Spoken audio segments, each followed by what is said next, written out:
and events leading up to our entry into the war. Well, what are the causes? Why are we Americans on the march? Is it because of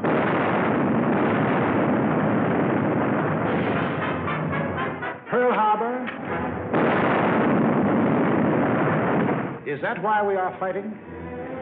Or is it because of Britain?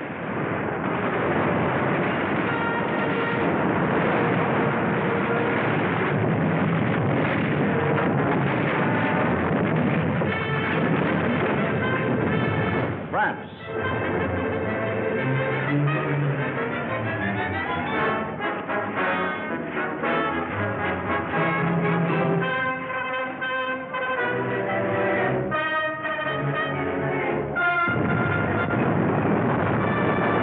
China?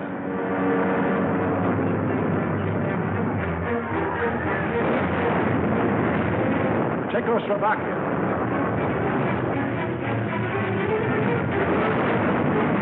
Norway?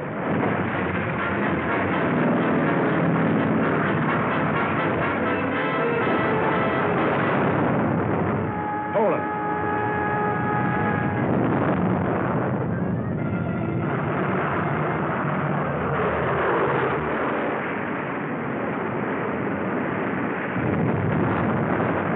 Holland? Greece?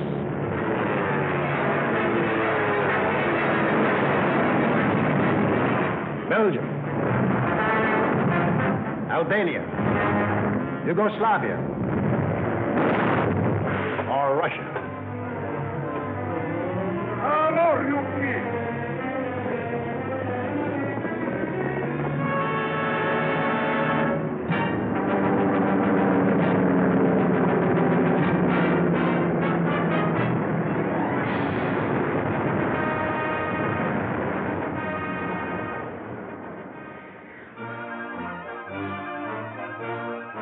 Just what was it made us change our way of living overnight? What turned our resources, our machines, our whole nation into one vast arsenal, producing more and more weapons of war instead of the old materials of peace?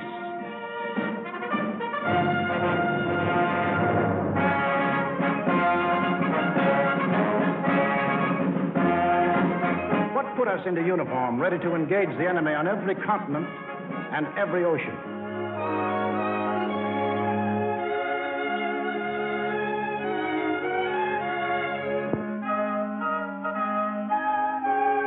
What are these two worlds of which Mr. Wallace spoke?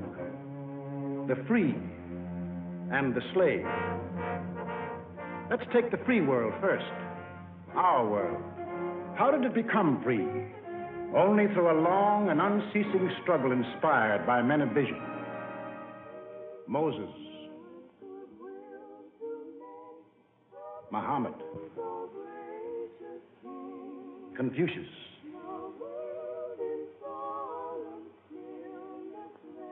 Christ.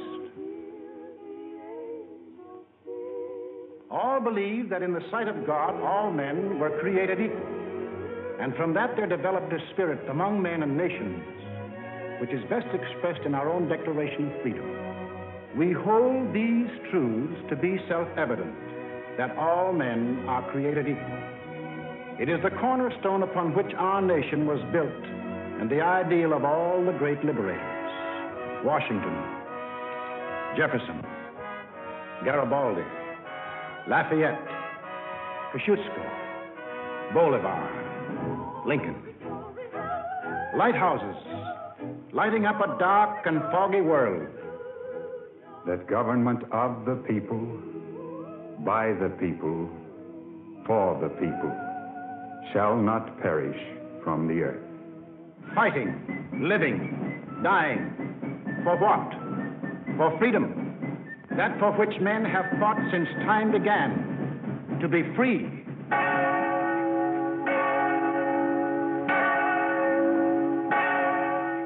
Is life so dear or peace so sweet as to be purchased at the price of chains and slavery? Forbid it, Almighty God. I know not what course others may take, but as for me, Give me liberty, or give me death. But what of this other world?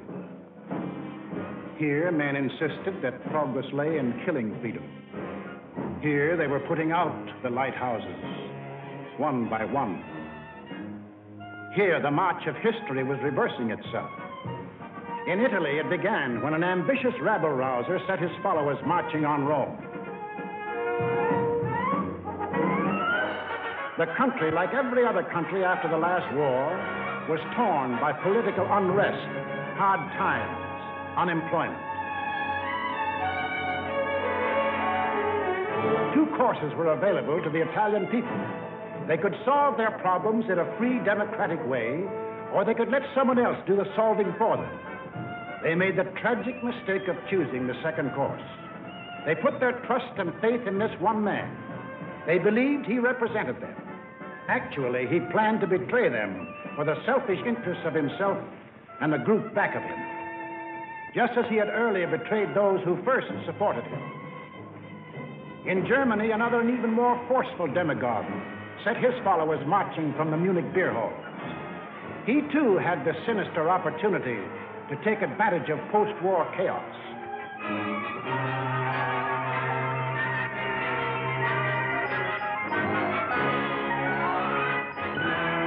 But he also had certain distinctive German characteristics to play on.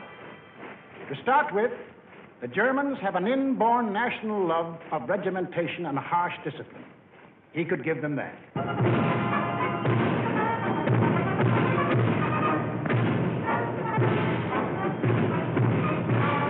The German army, and through them the people, had never acknowledged German defeat in the last war and were anxious for revenge. That, too, he promised them. The wealthy and powerful industrialists were fearful of losing any of their wealth and power and were ready to back anyone who would retain it for them.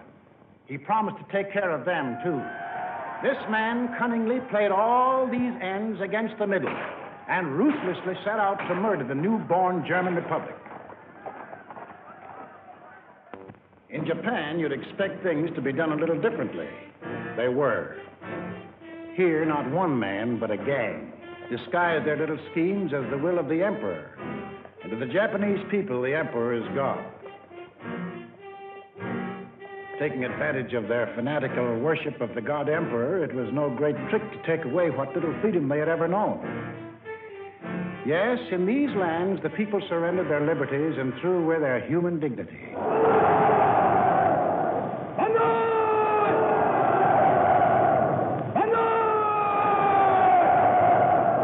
They gave up their rights as individual human beings.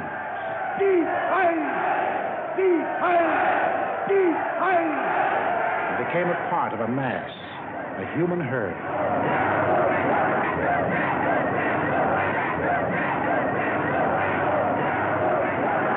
Although these countries were far apart and different in custom and in language, the same poison made them much alike. Each got a new uniform. In Italy, the new bosses wore black shirts. In Germany, the shirts were brown. In Japan, they hid behind the uniform of the army. But really, they belonged to a sinister, secret society. Their symbol was a black dragon. The other fellows had to have a symbol, too. Germany, a swastika. In Italy, the old Roman symbol of the fascists. In Germany, they called the new order National Socialism, or Nazism. In Italy, they had a shorter word, fascism. In Japan, they had lots of names for it. The new era of enlightenment, the new order in Asia, the co-prosperity sphere. But no matter how you slice it, it was just plain old-fashioned militaristic imperialism. The Japs would get the prosperity, and the others would get the coal. They say trouble always comes in threes.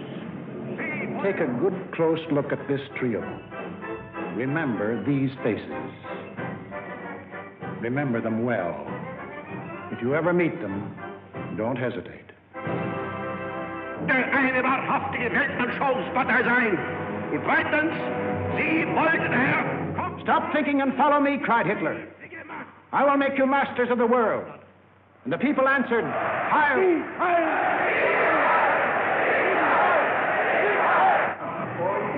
Stop thinking and believe in me, bellowed Mussolini, and I will restore the glory that was Rome. And the people answered, Duce, Duce. Stop thinking and follow your God Emperor, cried the Japanese warlords, and Japan will rule the world. And the people answered, Banzai, Banzai. Each system was alike in that the constitutional law-making bodies gave up their power. The Reichstag in Berlin, the House of Deputies in Rome, the Diet in Tokyo. And these elected representatives became collections of stooges, rubber stamp organizations. Applauding on cue the words of the leaders. Each system did away with free speech and free assembly. Each system did away with a free press and substituted a press controlled by the party. Through their ministries of propaganda, each took complete control of the theater, the movies, the radio. Every cultural activity and every channel of information was controlled by the most important members of the party.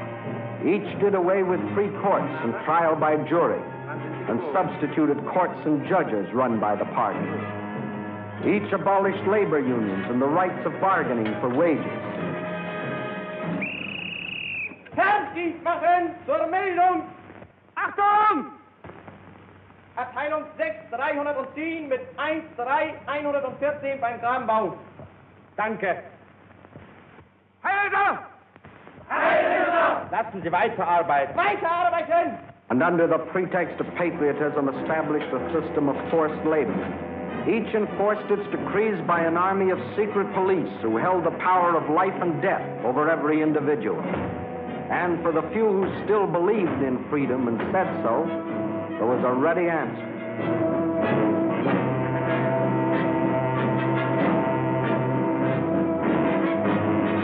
Con una mazza si può imporre silenzio ai più grandi intelletti del mondo. The greatest intellect in the world can be silenced with this.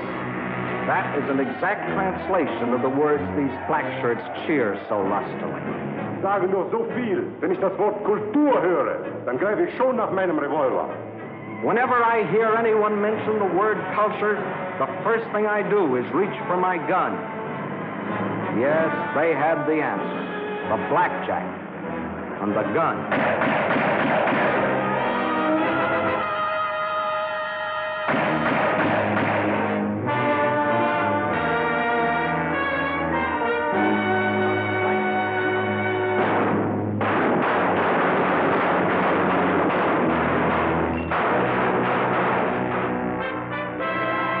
In Italy, they did it different.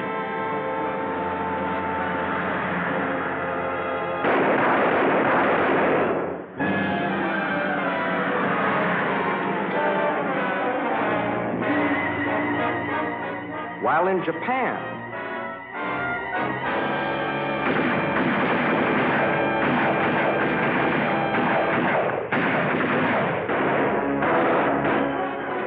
to their names can be added those of hundreds and thousands of others who stood in the way of the new order. Finally, there is only one obstacle left.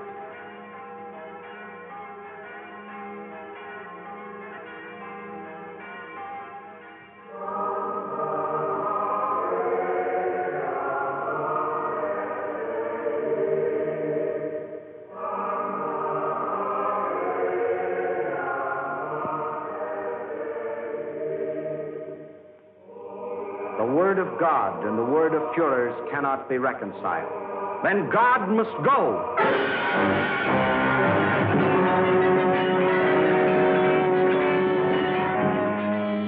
I am absolutely clear in my own mind, and I think I can speak for the Führer as well, that both the Catholic and Protestant churches must vanish from the life of our people. Thus spoke Dr. Alfred Rosenberg. And if you have any doubt that he spoke for his Führer, here's what happened.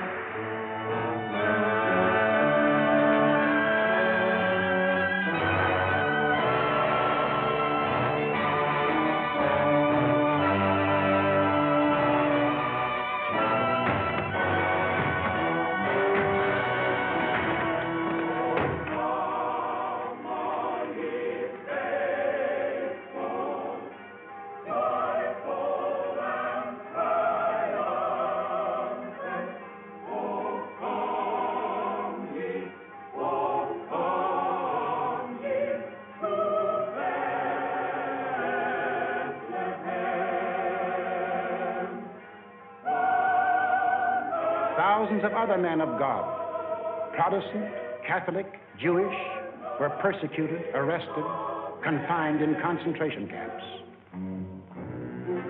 Our Fuhrer is the intermediary between his people and the throne of God. Everything the Fuhrer utters is religion in the highest sense. It is only on one or two exceptional points that Christ and Hitler stand comparison, for Hitler is far too big a man to be compared with one so petty.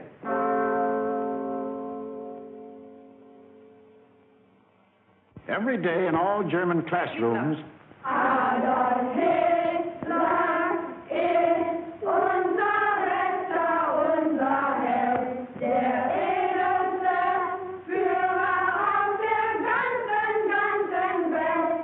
Für Hitler leben wir und wir sterben gerne wir, für den Führer bis zum Tod, denn er ist unser Gott.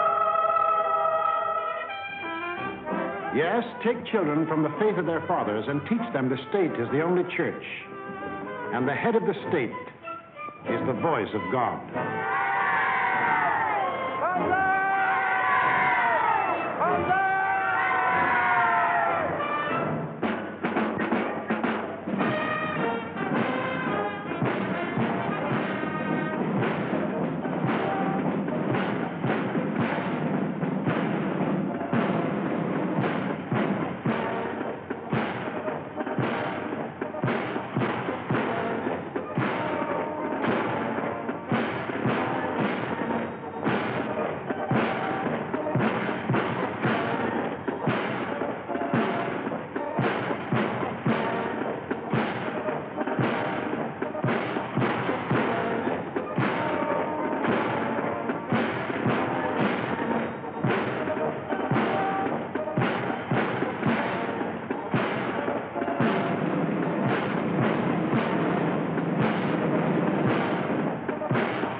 That was the way of life, or better, the way of death, in that other world.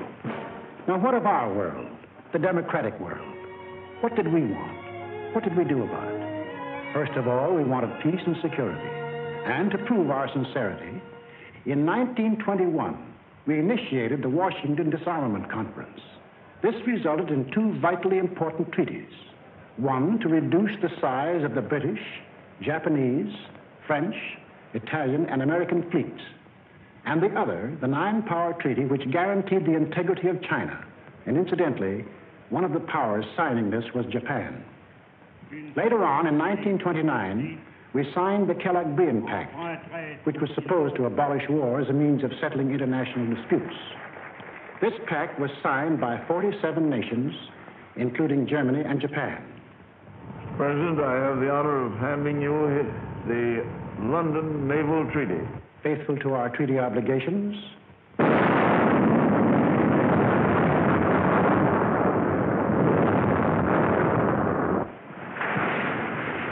we scrapped more than 60% of our naval tonnage, and our army was reduced to a standing force of 136,000 men, smaller than that maintained by the little state of Romania. We let our hopes for peace become so strong that they grew into a determination not to fight unless directly attacked. We let ourselves be influenced by those who said that we could find security through isolation.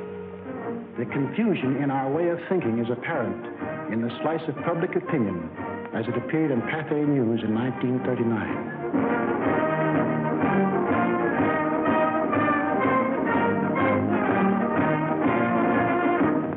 Another war, not for me. This time America should keep out, and I know I will. If war breaks out in Europe, I think that this country should heed the advice of its first president and avoid all foreign entanglements. I haven't the slightest idea of European affairs. In the event of war in Europe, I think we should stay out of it entirely. And all our efforts should be made to keep out of the fight. Let Europe fight her own battles. They mean nothing to us. We should mind our own business. By all means, no. Yes, fight. No. No. Yes. If my country calls, yes. No. We simply did not want to understand that our individual and national problems were, and always will be, dependent upon the problems of the whole world. And we had individual and national problems to worry about, plenty of them, just as Germany, Italy, and Japan had. But we faced them in a democratic way. We passed laws to give working men a chance to improve their lot. We established an insurance program for those without jobs. We began to give old folks protection against want and hunger. We organized the CCC to provide our young men with healthy and useful employment. A Federal Works program came into being and changed the face of our nation with new roads, bridges, schools.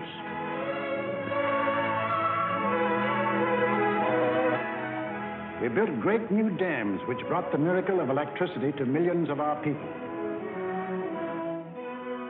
These were some of our accomplishments, but there were others not so creditable. We turned our backs on the League of Nations. We passed the Tariff Act to set a higher wall of isolation around us. We encouraged lawlessness with the farce of prohibition.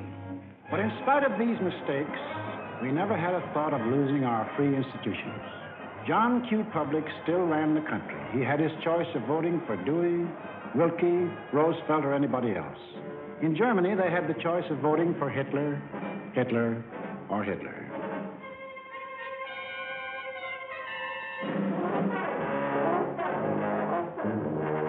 Over here, John Q. still read what he pleased.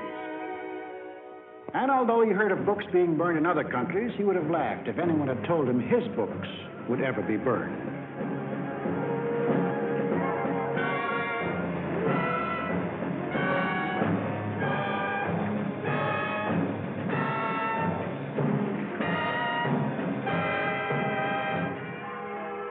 And on Sunday, if he felt like it, John Q. went to any church he pleased.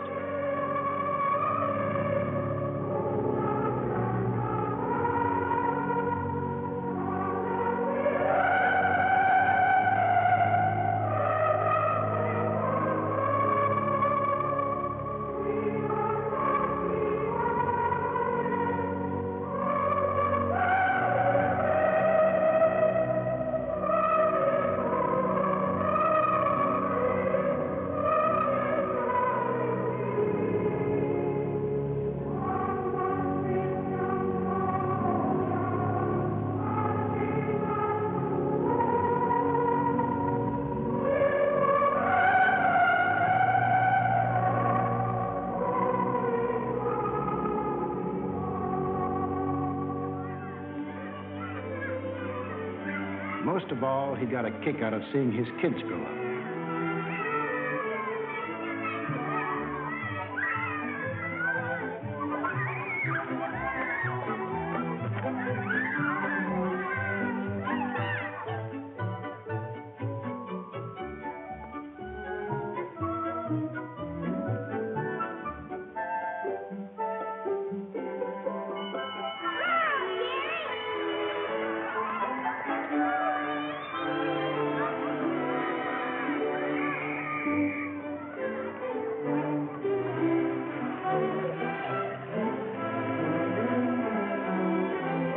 The average American was quite unconscious of the fact that some people had this in mind for the little John Q.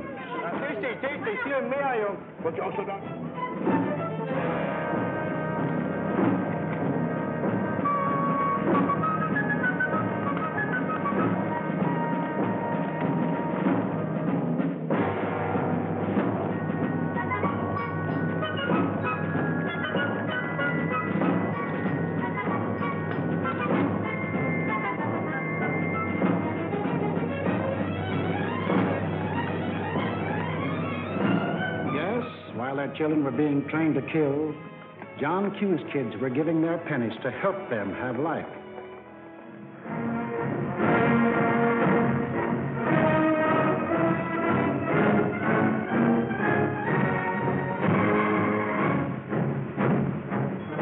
And when we saw these men in the newsreels, quite often we laughed. To us, they looked like characters in a musical comedy.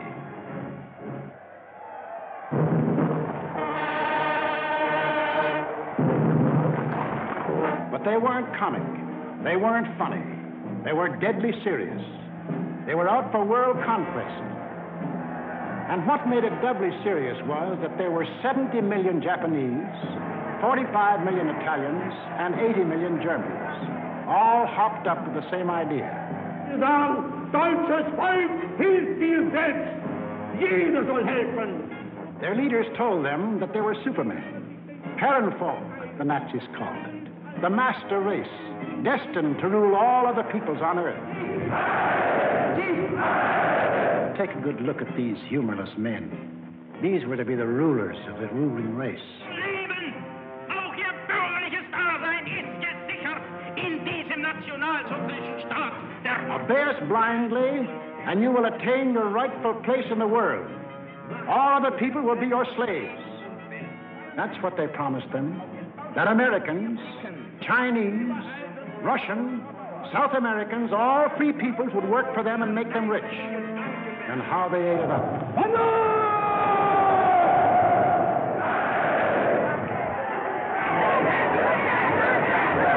We shall restore the glory that was Rome.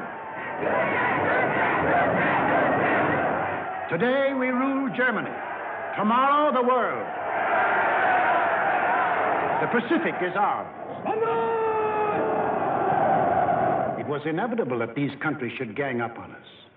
The little fellow is our pal, Kurosu, who smiled his way into our hearts in December 1941. Here, he and his friends are busy carving up the world in advance, staking out their claims. Take a good look at these claims. Here was the Italy that Mussolini took over in 1922. And almost his first act was to tell the Italians they were the rightful owners of Corsica, Nice, Savoia, Albania, Tunisia, Ethiopia, and a land corridor linking it with Libya. Later on, he had an even bigger dream. The old Roman Empire as it existed nearly 2,000 years ago, to dominate all the lands adjoining the Mediterranean. Mare Nostrum. Our sea, they called it, just as the ancient Romans did. As for the Japanese, they had some ambitions, too. By 1920, they had grabbed off Formosa, Korea, and the southern half of the island of Sakhalin. Then Baron Gishi Tanaka, the prime minister, carefully set down Japanese aims in a document called the Tanaka Memorial. It was presented to the emperor July 25th, 1927.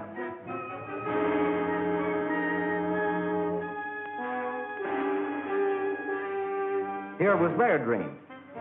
Manchuria for raw materials, China for manpower, Then a triumphant march through Indochina, Siam, Burma, India, the East Indies, and on through Australia and New Zealand.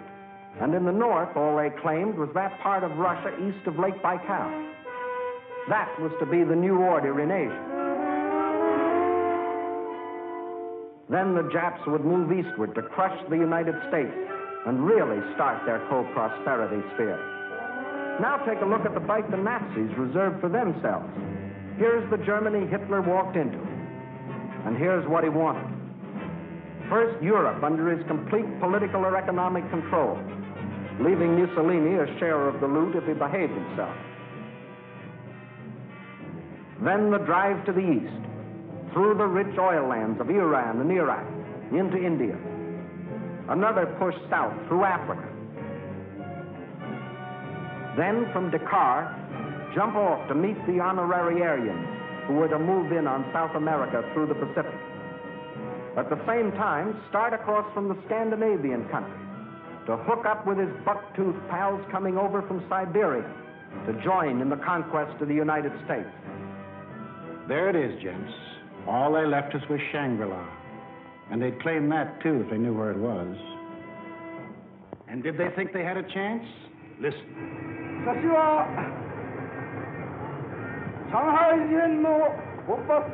When war comes between Japan and the United States, I shall not be content merely to occupy Guam, the Philippines, Hawaii, and San Francisco. I look forward to dictating the peace to the United States in the White House at Washington. Yamamoto wrote those words on January of 1941. Yes, the conquering Jap army down Pennsylvania Avenue. That was the final goal. You will see what they did to the men and women of Nanking, Hong Kong, and Manila. Imagine the field day they'd enjoy if they'd marched through the streets of Washington. But before striking, a preliminary step was necessary. From Berlin, from Rome, from Tokyo, the campaign started. Propaganda to confuse, divide, soften up their intended victim. Put them on the defensive. Scream you're abused. Shout you're oppressed. The world's wrong. You're right. If you shriek it loud enough and often enough, they'll believe you. Above all, use their free press and their free speech to destroy them. Lebensraum, ja, Lebensraum, meine Volksgenossen. Lebensraum, they demanded. Living room. Our lands are overcrowded. But at the same time, they gave prizes to mothers who bore the most sons.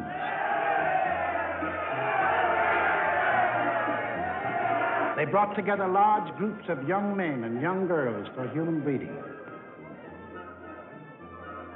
Read what one of their leaders wrote.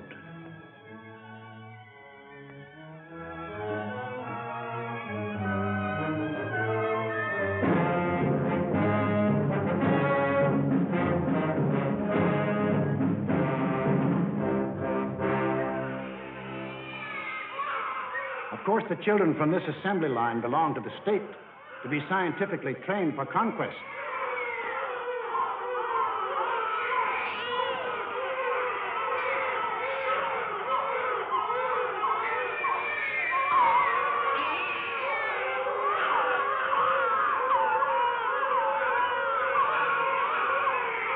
Another howl was the lack of raw material. They claimed they were the have-nots and we were the haves.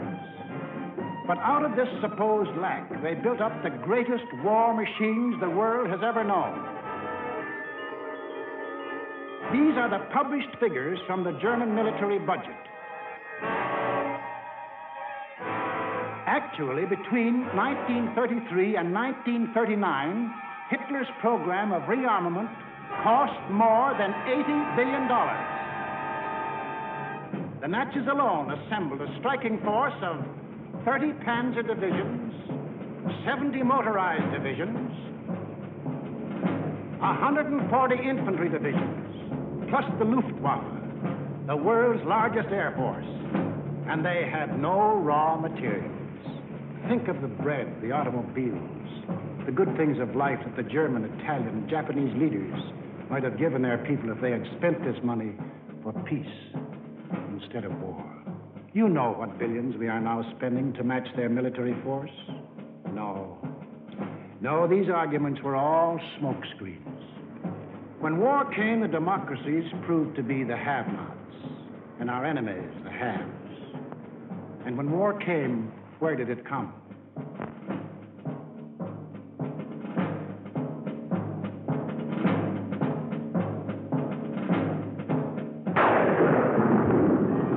Remember that date, September 18th, 1931. A date we should remember as well as December 7, 1941. For on that date, in 1931, the war we are now fighting began. The place was Manchuria, the northernmost province of China, 6,000 miles from San Francisco. Manchuria, the first objective in the Tanaka Plan. By September 18th, the Japanese, who by treaty patrolled the southern Manchurian Railway, had secretly and illegally increased their garrisons. On the Korean-Manchurian border, an entire Japanese army was assembled, conveniently equipped for a winter campaign. All they needed was an excuse. They made their own. At 10:30 that night, just after the Mukden Express had passed by, a section of track was dynamited, causing damage to one rail and two fish plates. Japan's honor had been violated. Within half an hour, the Japanese railroad garrison launched a coordinated attack on the barracks of the sleeping Chinese army at Mukden. The slaughter was appalling. By midnight, the conveniently placed Japanese army poured across the Korean border, and the first open act of aggression, the invasion of Manchuria, was on. In 4 days, they had occupied the whole of southern Manchuria, and shortly after, the whole country. Manchuria became Manchukuo, a puppet state with an obedient stooge on the throne, Henry Puyi, a weakling whom the Japanese had prepared for the job with 7 years of women and song. In Washington, Henry L. Stimson, then Secretary of State, now Secretary of War, sent out a blistering denunciation of the attack. The League of Nations sent a committee of 5, headed by Lord Lytton and including our own General Frank McCoy, to Manchuria to investigate. In October of 1932, the committee issued its report. We found that the Japanese occupation of this large part of China was not justified on the ground of self-defense, and that the new state which had been set up was a Japanese protectorate rather than a genuine case of Manchurian self-determination. Shortly after, the League condemned Japan as an aggressor nation. Son Excellence, Monsieur Matsuoka, délégué du Japon. I call on His Excellency, Monsieur Matsuoka, delegate of Japan.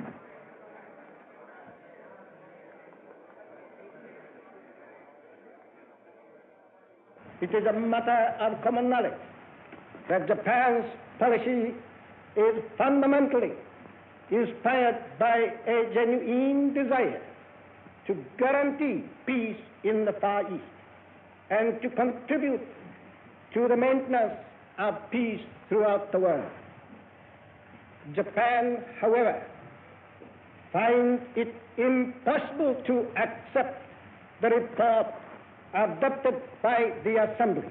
In answer, the Japanese delegates, knowing there were no guns behind this condemnation, smiled, took up their briefcases, marched out of the League. More than Manchuria was dead. Collective security was dead. A green light had been given the aggressors. We and the rest of the world knew that these aggressors should be stopped and punished, but we were unwilling to make the necessary sacrifices to back up that opinion. It was impossible to convince a farm boy in Iowa, or a driver of a London bus, or a waiter in a Paris cafe that he should go to war because of a mud hut in Manchuria.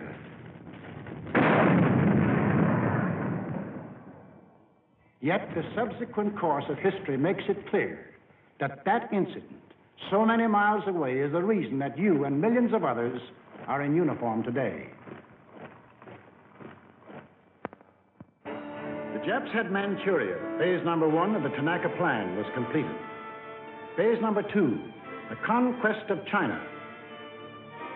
In 1932, without warning, the Japs attacked the Chinese city of Shanghai.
Here they met such stubborn resistance that they had to pour more than 75,000 troops into the local battle before capturing the city.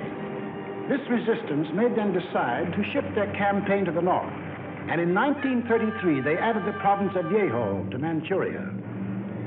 Yes, the Japs launched the second phase of the Tanaka Plan, but they had yet to finish it. A united nation stands against them.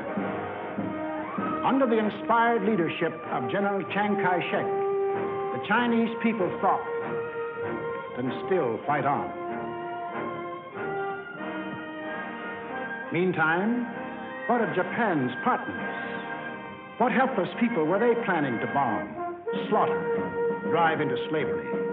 Hitler was not yet ready, but Mussolini was. Mussolini had to be.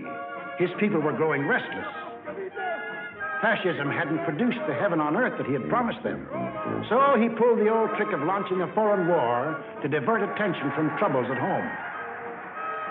So Mussolini beat his chest like Tarzan and looked around for a worthy foe.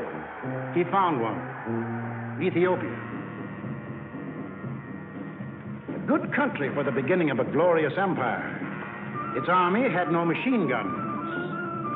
Its army had no tanks. Its army did have an air force. Exactly one old airplane. One airplane against a nation which had developed a new theory of total air war. Of the blitz which would wipe out cities, destroy civilians, men, woman, and child.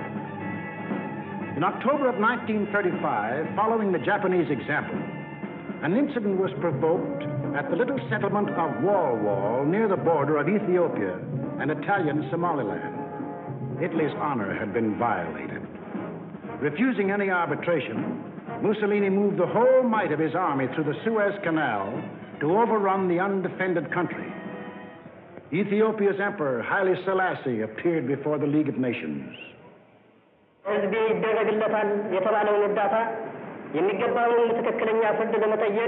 I must still fight on until my tardy allies appear, and if they never come, I say to you without bitterness, the West will perish.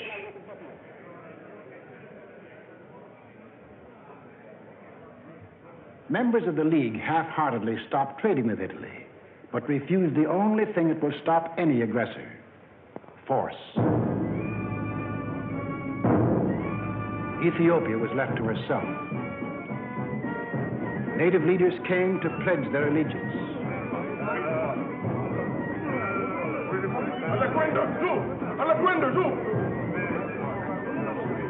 I'll get you! Wakamate! Wakamate! Wakamate! Wakamate! The people of Ethiopia, with their spears and bare hands, faced the guns and the tanks of the invaders, fighting desperately and gallantly to save their country from conquest.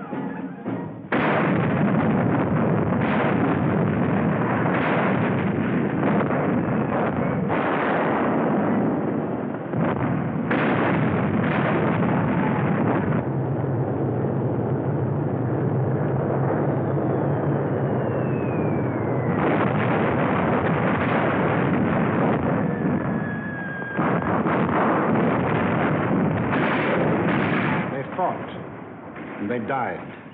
But in the end, there could be but one result. Might triumphed. Italy conquered Ethiopia. Many of our elected leaders warned us of danger. Without a declaration of war and without warning or justification of any kind, civilians, including vast numbers of women and children, are being ruthlessly murdered with bombs from the air. But we were still hypnotized by the fact that two broad oceans stood between us and the rest of the world. We didn't realize that the time when months were needed to span these oceans was ended, that the steamship had cut these months to days, and that now the whole Earth's surface could be covered in the space of hours. Yes, we were a nation that wanted peace. But we hadn't yet learned that peace for us depends on peace for all. Nobody would run the risk of war because of some mud huts and barren plains in Ethiopia, any more than we would run the risk for some similar huts and plains in Manchuria. Correctly interpreting our attitude, the aggressors were all the surer that they could get what they wanted. Japan had started on her march of conquest. Italy had begun her new empire. And now the third gangster. What about him? We'll take him up in our next film and show how he joined his partners and put in his bid. For this is what we are fighting. Freedom's oldest enemy. The passion of the few to rule the many. This isn't just a war. This is a common man's life and death struggle against those who would put him back into slavery. We lose it, and we lose everything. Our homes. The jobs we want to go back to, the books we read, the very food we eat, the hopes we have for our kids, the kids themselves. They won't be ours anymore. That's what's at stake. It's us or them. The chips are down. Two worlds stand against each other. One must die, one must live. 170 years of freedom decrees our answer.